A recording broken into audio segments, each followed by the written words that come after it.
দিয়ে ভরা, বুঝো নি? আসো আসো আসো। মরার আগে সালা কি আছে স্যার? ভালো আছেন আপনি? আসি আসি, যাও এডি হও, মরার জন্য প্রস্তুতি লাও। দড়ি কুটি ও আছে পাশি।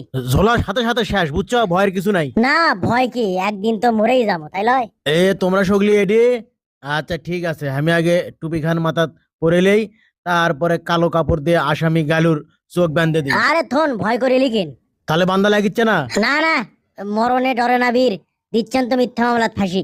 মামলা মিথ্যে না সত্যি সেটা তো আমার দেখার বিষয় লয়, আমার কাম হলো ফাঁসি দেওয়া। লাও, এই দড়ি পেন্দ গলা মতো দাও। ওটা আমার কাম লয়, আপনার কাম, আপনি পিন্দে দেন। তাই না? তা ঘামে কেসক গেছো, হ্যাঁ? ভয় বলে করো না, এ তো পিছলে যাবি। রোদের মধ্যে কেসব খাড়া করে থোছেন, তা এসির মধ্যে দেওয়া যায় না ফাঁসি? আরে আনা কষ্ট করে মরো, মরার পরে স্বর্গ যায় এসির বাতাস খেয়ে হইনি, কত খাবা। এই রে এই রে, গলার মধ্যে সান্দাই লেগিন তাক। এই রে হসে না? না না, এই তো হয়নি, থুতনির সাথে লেগে আছে।